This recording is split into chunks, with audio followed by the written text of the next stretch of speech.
Baik anak-anak, pada kesempatan kali ini kita akan belajar mengenai derajat keasaman atau biasa kita sebut dengan pH.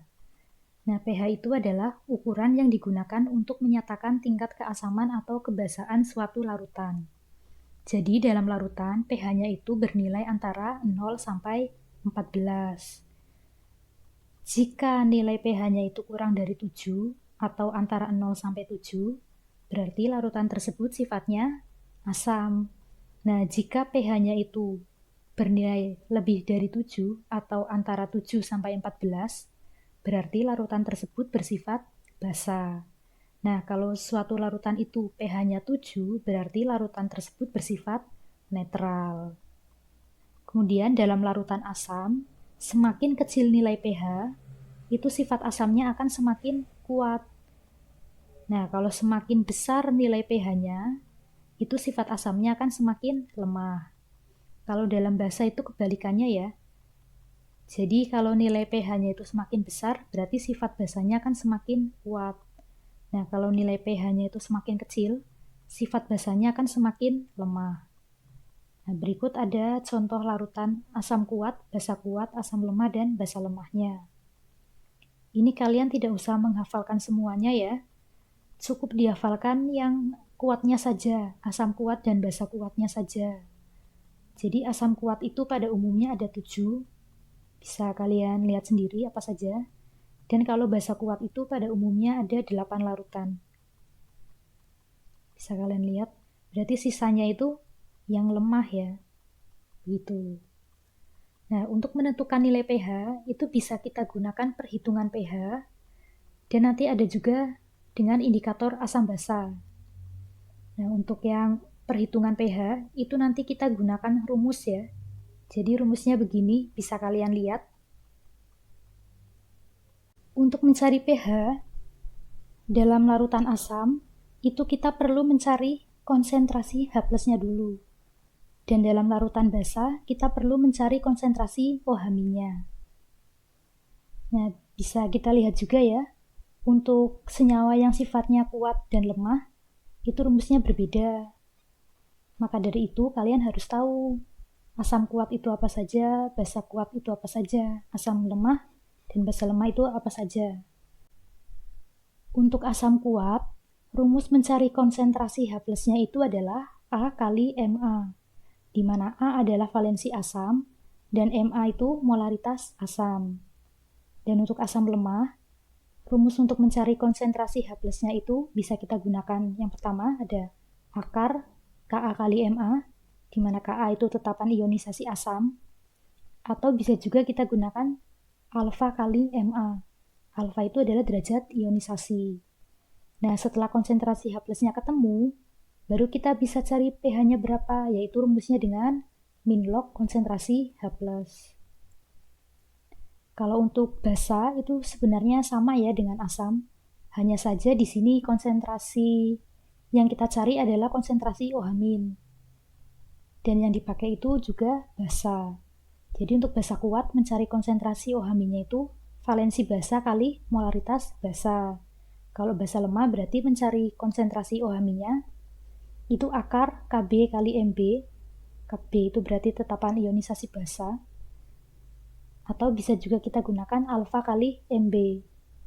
Alfa itu derajat ionisasinya. Nah, yang membedakan di sini adalah mencari pH-nya. Kalau asam tadi kan min log konsentrasi H+ itu langsung ketemu pH. Nah, kalau dalam basa min log konsentrasi OH- itu baru ketemu POH-nya. Untuk mencari pH-nya itu kita gunakan rumus 14 min POH. Begitu.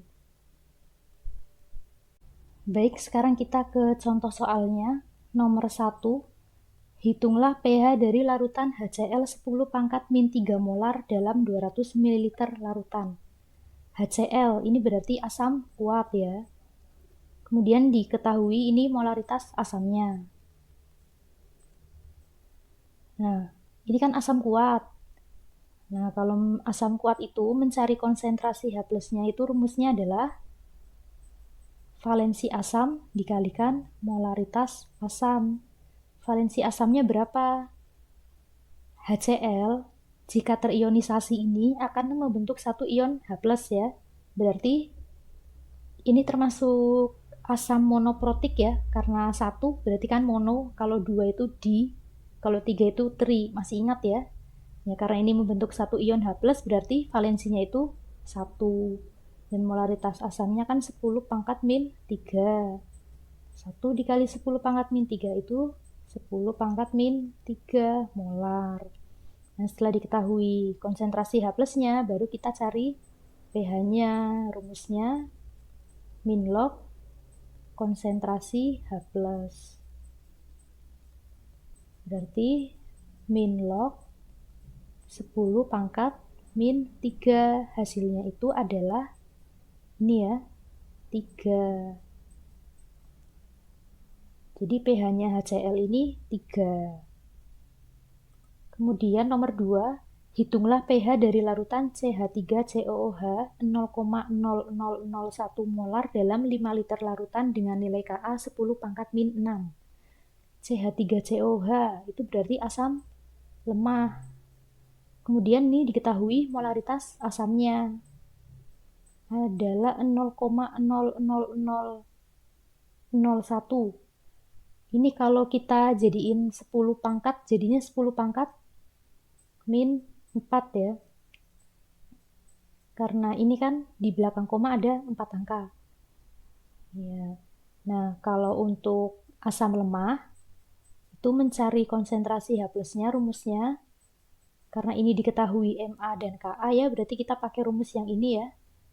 Akar Ka dikali Ma. Berarti sama dengan akar 10 pangkat min 6 dikali 10 pangkat min 4. 10 pangkat min 6 dikali 10 pangkat min 4. Hasilnya berarti 10 pangkat min 10. Di akar jadinya 10 pangkat min 5 ya. Molar. Nah, ini udah ketemu. Sekarang kita cari pH-nya. Rumusnya sama, min log konsentrasi H+. Berarti sama dengan min log 10 pangkat min 5.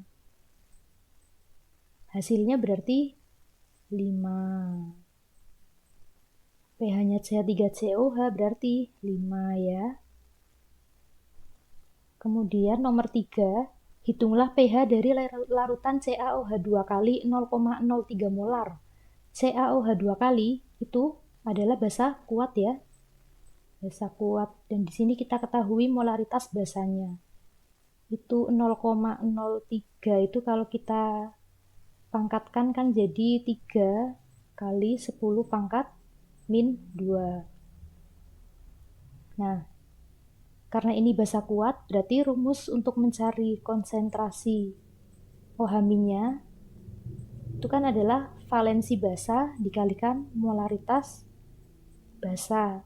Valensinya basa di sini berapa?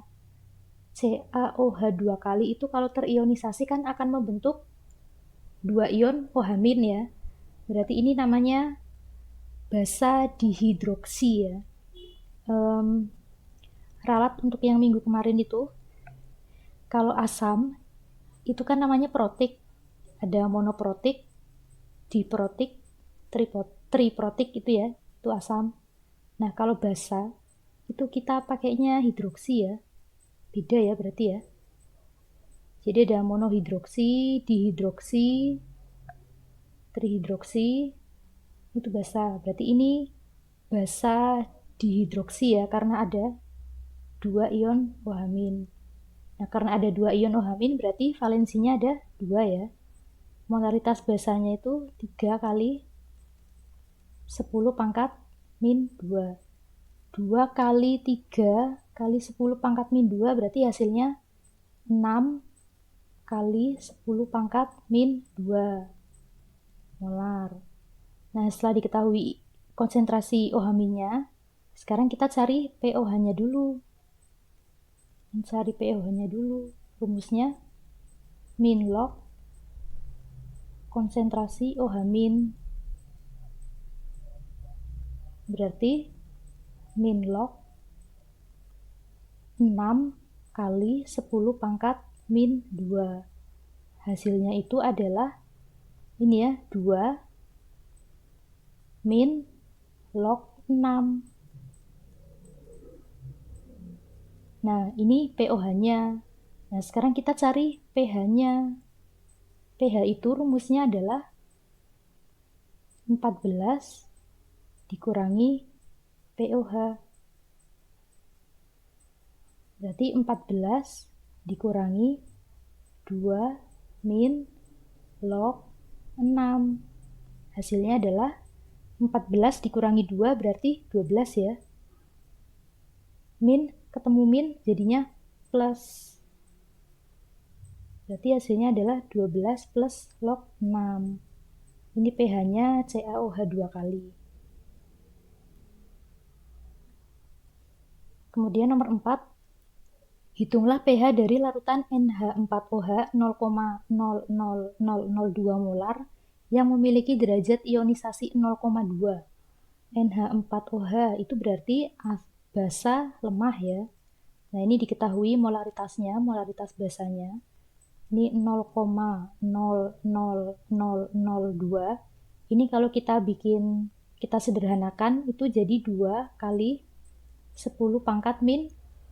Kita hitung di belakang koma itu ada berapa angka? 1, 2, 3, 4, 5 ya. Berarti pangkat min 5. Kemudian ini derajat ionisasi itu berarti alfa ya. Alfanya itu 0,2 atau 2 kali 10 pangkat min 1. Nah, ini kan basa lemah. Kalau mencari konsentrasi OH min dalam basa lemah, dan di sini kita ketahui molaritas basa dan alfanya ya. Berarti rumusnya adalah alfa kali molaritas basanya. Berarti 2 kali 10 pangkat min 1 dikali 2 kali 10 pangkat min 5. 2 kali 2 berarti 4. 10 pangkat min 1 kali 10 pangkat min 5 itu berarti 10 pangkat min 6. Nah, berarti konsentrasi OH minnya 4 kali 10 pangkat min 6 ya, molar. Nah, setelah itu baru kita cari POH-nya dulu. Rumusnya POH itu berarti min log OH min. Berarti min log 4 kali 10 pangkat min 6. Hasilnya adalah 6 min log 4. Itu POH-nya. Kemudian yang ditanya pH-nya kita cari. Rumusnya 14 min POH. Berarti 14 dikurangi 6 min log 4. 14 dikurangi 6 berarti 8 ya. Ini min kali min kan hasilnya jadi plus. Jadinya ini 8 plus log 4. Ini pH-nya NH4OH. Nah, selain dengan perhitungan pH, untuk mencari nilai pH itu kita bisa juga gunakan dengan indikator asam basa. Indikator asam basa itu yang pertama ada kertas lakmus. Jadi kertas lakmus ini bentuknya seperti ini. Ada lakmus merah dan lakmus biru. Nah, kalau larutan asam itu sifatnya adalah memerahkan kertas lakmus. Itu kalau larutan asam. Kalau larutan basa itu sifatnya membirukan kertas lakmus. Jadi kalau kertas lakmus merah ini kita masukkan ke larutan yang sifatnya asam, itu nanti warnanya tetap merah ya. Tapi kalau lakmus biru ini kita masukkan ke larutan yang sifatnya asam, nanti berubah jadi merah. Nah, kalau kertas lakmus merah ini kita masukkan ke larutan basah, nanti berubah jadi biru. Kalau kertas lakmus birunya kita masukkan ke larutan yang bersifat basah, itu nanti warnanya tetap ya biru. Jadi begitu. Nah, kalau larutan sifatnya netral, ini kertasnya ini warnanya tidak berubah. Jadi warna merah ya merah, warna biru juga biru. Tapi kalau dalam kertas lakmus ini berarti kita tidak bisa tahu nilai pH-nya itu berapa ya. Cuma kita bisa tahu, oh ini asam berarti pH-nya kurang dari 7. Oh ini basa berarti pH-nya lebih dari 7. Hanya begitu. Nah, kemudian yang kedua itu bisa kita gunakan indikator universal. Jadi bentuknya seperti ini. Cara penggunaannya itu bisa kalian lihat di sini. Ini. Jadi warna aslinya kan seperti ini ya. Ya. Terus ya itu terus dimasukkan ke larutan sabun. Bisa kalian lihat warnanya berubah. Kita goyang-goyangkan. Ya, setelah dirasa cukup, nanti kita tinggal cocokkan ke ini. Warnanya itu sesuai dengan larutan dengan pH berapa. Bisa kita lihat. Itu kalau 13 dan 14 itu bukan ya. Kalau 12 itu sepertinya bukan juga. Jadi kira-kira itu pH-nya 11 atau 11 antara 11 sampai 12. Jadi begitu untuk indikator universal penggunaannya. Kemudian ada pH meter. Nah, pH meter ini bentuknya ada banyak, tapi sebagian umum seperti ini ya. Jadi bagian ininya nanti kita masukkan ke larutan yang akan kita uji. Nanti di sini bisa langsung terbaca pH-nya berapa. Kalau di sini menunjukkan 5,9 ya pH-nya, berarti sifatnya asam. Nah, ini suhunya 25 derajat Celcius gitu. Kemudian selanjutnya ada indikator alami. Indikator alami ini kita dapat dari ekstrak tanaman. Itu bisa ada kobis merah, bunga sepatu, bunga mawar, bayam merah, kunyit, geranium. Jadi ini kan warna aslinya ya. Nah, nanti kalau kobis merah ini kita teteskan ke larutan asam, yang tadinya warnanya ungu atau merah lembayung itu berubah menjadi merah muda. Kalau kita masukkan ke larutan basah, warnanya hijau. Nah, kalau bunga sepatu yang tadinya warnanya merah tua, kalau kita masukkan ke larutan asam nanti berubah jadi merah. Kalau ke larutan basah warnanya jadi kuning. Dan selanjutnya, begitu. Jadi kalau indikator alami ini sama seperti kertas lakmus tadi ya, kita tidak tahu pH-nya itu berapa, yang kita tahu hanya sifatnya saja. Misalnya asam, oh berarti pH-nya kurang dari 7. Kalau basa berarti oh, pH-nya lebih dari 7, begitu. Kemudian ada larutan indikator. Larutan indikator ini ada macam-macam juga. Ada timol biru, metil merah, bromtimol biru, phenolphthalein. Jadi nanti larutan indikator ini kita teteskan ke larutan asam atau basa yang akan kita uji. Nanti di sini ada rentang pH-nya. Biasanya untuk larutan indikator ini muncul di soal ya. Jadi kita lihat contohnya saja. Nomor 1, berdasarkan pengujian sampel air limbah diperoleh data sebagai berikut. Ini ada air limbah X dan Y ya. Dan indikatornya di sini kita gunakan metil merah, bromkresol hijau, dan phenolphthalein. Harga pH sampel air limbah X dan Y berturut-turut adalah.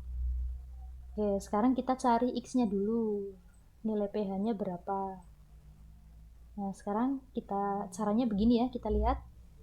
Kalau air limbah X itu ditetesi metil merah, kan warnanya berubah jadi kuning. Nah, kalau kuning, ini itu kan berarti nilai pH-nya itu 6,3 atau lebih dari 6,3. Kita tulis 6,3-nya saja. Kemudian kalau ditetesi bromkresol hijau, itu kan warnanya berubah jadi biru. Nah, kalau biru, itu berarti pH-nya itu 5,4 atau lebih dari 5,4 ya. 5,4 berarti di sini ya. Yang ini kan tadi lebih dari, berarti kalau lebih dari itu ke sana ya. Nah ini yang 5,4 juga lebih dari, berarti ke sana juga. Nah kemudian untuk yang phenolphthalein ini warnanya jadi tidak berwarna. Nah kalau tidak berwarna itu berarti nilai pH-nya itu 8,3 atau kurang dari 8,3. 8,3 kan berarti posisinya di sini. Nah kurang dari, kalau kurang dari itu berarti ke sini ya. Nah sudah. Kemudian kalian lihat yang dilewati 3 garis itu yang mana? Yang ini ya, yang antara 6,3 sampai 8,3 ya. Nah, berarti nilai pH-nya itu ini 6,3 kurang dari sama dengan pH kurang dari sama dengan 8,3. Berarti jawabannya yang antara A dan B kan ini ya. Kalau ini kan bukan ya, berarti antara A dan B. Nah, sekarang kita cari limbah Y-nya, nilainya, nilai pH-nya itu berapa. Caranya juga sama ya. Kalau yang Y itu kalau ditetesi metil merah kan warnanya jingga. Nah, kalau warna jingga itu kan antara merah dan kuning. Antara merah dan kuning ya. Merah dan kuning itu berarti antara 4,2 sampai 6,3. Berarti kita tulis dua-duanya. 4,2 sampai 6,3 ya. Nah, berarti kan antara 4,2 sampai 6,3. Berarti kan begini ya. Nah, kemudian kalau ditetesi bromkresol hijau, itu warnanya menjadi biru. Nah, kalau warna biru, itu berarti nilai pH-nya 5,4 atau lebih dari 5,4. 5,4 berarti posisinya di sini ya. Lebih dari. Kalau lebih dari berarti ke sana ya. Nah, kemudian kalau ditetesi phenolphthalein, itu jadi tidak berwarna. Kalau tidak berwarna itu berarti nilai pH-nya 8,3 atau kurang dari 8,3. 8,3-nya kan di sini. Nah, ini kurang dari. Kalau kurang dari berarti ke sini. Nah, yang dilewati 3 garis yang mana? Yang ini. Antara 5,4 sampai 6,3 ini. Berarti nilai pH-nya itu ya ini. 5,4 kurang dari sama dengan pH kurang dari sama dengan 6,3. Berarti jawabannya yang A ya, yang ini. Jawabannya yang A. Nomor 2, perhatikan data uji pH 2 air limbah berikut. Ini ada limbah 1 dan 2, dan indikatornya kita gunakan metil merah, bromtimol biru, dan phenolphthalein. Dari hasil pengujian, maka pH air limbah 1 dan 2 berturut-turut adalah limbah 1 dan 2 nilai pH-nya berapa. Caranya sama seperti tadi ya. Kita cari yang limbah 1 dulu.